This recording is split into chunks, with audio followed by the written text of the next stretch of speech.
Hello, my name is Keith Gill, and I'd like to welcome you to Part 4 of this continuing lecture series titled The Ultimate Seeds, an Illustrated Guide to the Secret of the Universe.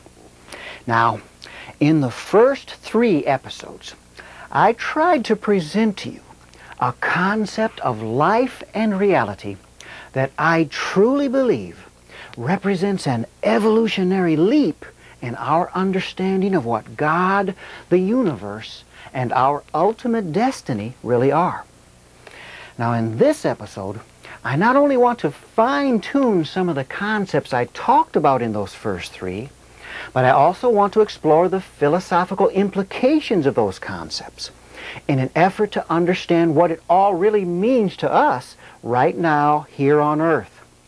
So obviously, if you haven't already, try to catch the first 3 parts of this series so that you can make more sense of this one. Now, one of the ultimate goals here is for us to gain a clearer, more logical, and more tangible visualization of what God really is.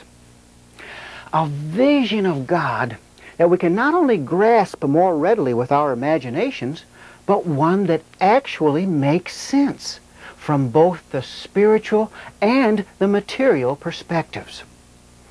A vision of God that can carry us into the next millennium. Down through the ages, humans have always had a difficult time trying to visualize God.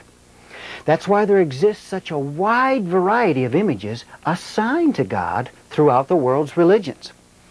But you see, all of the images of God that humans have worshipped throughout time, images such as Ra or Zeus or Brahma and Buddha, or all of the likenesses ascribed to Jesus and that bearded old man sitting on a throne somewhere in the clouds of heaven, just to name a few, they all merely represent the anthropomorphic models of God, brought into being through divine inspiration and design, perhaps, but only for the purpose of helping us to momentarily bridge the tremendous chasm that exists between our level of being and God's level of being. And all that means is that they are simplistic images of God that humans can easily picture in their minds in order to focus their attention and prayers on something that is at least familiar to them, without having to envision God's true image. Because when you realize that God's true form is one that is not only incorporeal, meaning that it is not encapsulated in a body as we understand bodies to be anyways, but also a form that incorporates and encompasses 100 billion times 100 billion sun systems spread throughout the closed dimension of his consciousness, what we call the universe, then you can appreciate the value and indeed the necessity of the intermediary images we've been talking about.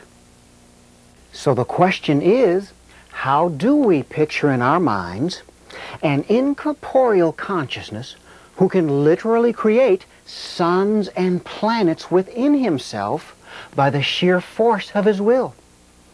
Obviously, based on what our ancestors have handed down to us, it is next to impossible. However, a simple beginning step that will allow us to infer God's true form can be seen in the process of closing your eyes. Now do this with me. Close your eyes and then create the image of a mirror before the eye of your mind. Just see it there. Real big, all silvered off with a nice frame around it perhaps. Now, assuming that that mental mirror could actually reflect an image back at you, looking into it, what do you think you would see? Now open your eyes and realize that it's not going to be this face and facade. This image presents itself in the outer dimension of God's universe. I'm talking about that part of your inner self that is doing the creating and the looking into the mirror in your mind. Now the point is that if you could actually see the true image of your inner being reflecting back at you, then you would be approaching a glimpse of what God must surely look like.